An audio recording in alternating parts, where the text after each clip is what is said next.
Dynamic Success the Junior College. Enter to win.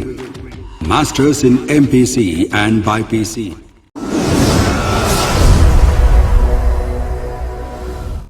Delhi के मुख्यमंत्री अरविंद केजरीवाल ने आज हॉस्पिटल्स में 22 पीएसए ऑक्सीजन प्लांट का उद्घाटन किया है। कार्यक्रम की शुरुआत में केजरीवाल ने दिल्ली की जनता और डॉक्टर्स को धन्यवाद दिया है।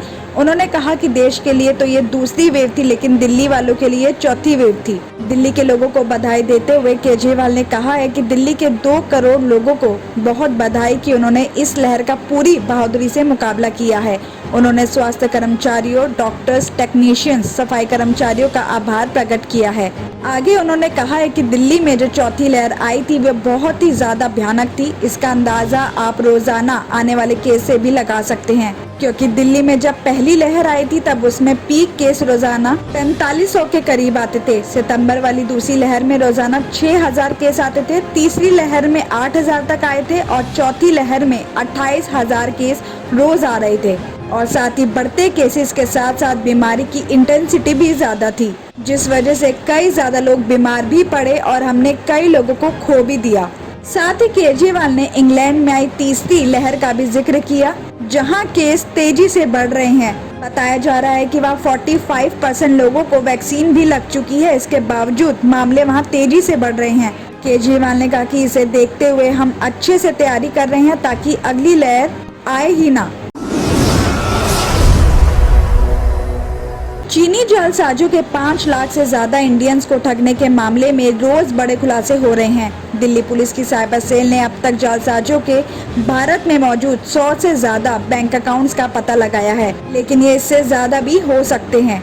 साइबर सेल ने शुक्रवार शाम तक 9 बैंक अकाउंट्स की जांच कर पता लगाया है कि इनमें कुल 165 करोड़ रुपए जमा हुए हैं।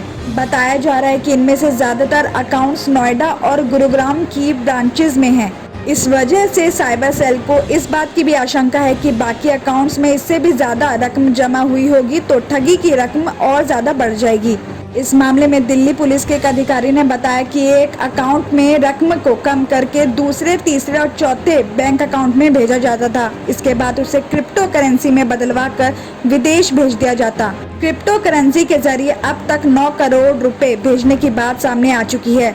इस मामले में शुक्रवार को साइबर सेल ने हरिनगर में घंटा घर से एक कंपनी सचिव महिला रजनी कोहली और एक मॉडल युवक कंपनी डायरेक्टर को गिरफ्तार किया है। रजनी कोहली का कहना है कि वो साल 2019 से चीनी जालसाजों के लिए काम कर रही है और एक चीनी महिला के साथ काम करते करते वो जालसाजों के कांटेक्ट में आई थी और अब वो चीनी महिला भारत से भी जा चुकी है। एंटीलिया केस में एक नया मोड़ सामने आया है। दिल्ली की तिहाड़ जेल में बंद इंडियन मुजाहिदीन के आतंकी तहसीन अख्तर के बारे में खुलासा हुआ है कि उसने एंटीलिया के बाहर पार्क गाड़ी में विस्फोटक रखने की जो बात मानी थी वो गलत थी। उसने इस पूरे मामले में झूठ बोला था। दिल्ली पुलिस की जांच में ये बात सामने आई है कि उसने ये झूठ सिर्फ इसलिए बोला था क्योंकि वो अपनी इम्पोर्टेंस बनाए रखना चाहता था। वो चाहता था कि लोग उसके बारे में बातें करते रहें।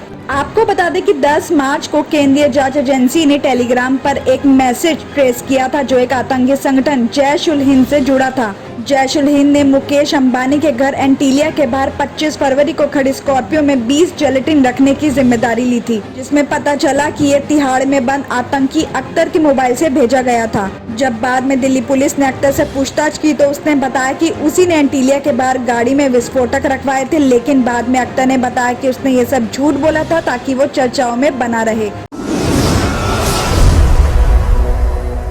केंद्रीय मंत्री रविशंकर प्रसाद ने जिस तरह दिल्ली सरकार और अरविंद केजरीवाल पर घर घर राशन योजना को लेकर निशाना बनाया है और उनसे कई सवाल किए, उसके बाद दिल्ली के मुख्यमंत्री ने भी ट्वीट करके बीजेपी को जवाब दिया है। आपको बता दें कि इस ट्वीट में केजरीवाल ने लिखा है कि आज लोग केंद्र में ऐसा देखना चाहते हैं जो पूरा दिन राज्य सरकारों को गाली देने और उनसे लड़ने की बजाय सबको साथ लेकर चलें। देश तब आगे बढ़ेगा जब 130 करोड़ लोग, सभी राज्य सरकारें और केंद्र मिलकर टीम इंडिया बनकर काम करेंगे। इतना गाली गलौज अच्छा नहीं। तो इसी के साथ ही रविशंकर प्रसाद ने शुक्रवार को प्रेस कॉन्फ्रेंस करके सिर्फ दिल्ली सरकार की योजना घर घर राशन स्कीम पर सवाल उठाए, बल्कि कई बड़े आरोप लगाते हुए इन पर दिल्ली सरकार से जवाब भी मांगा है।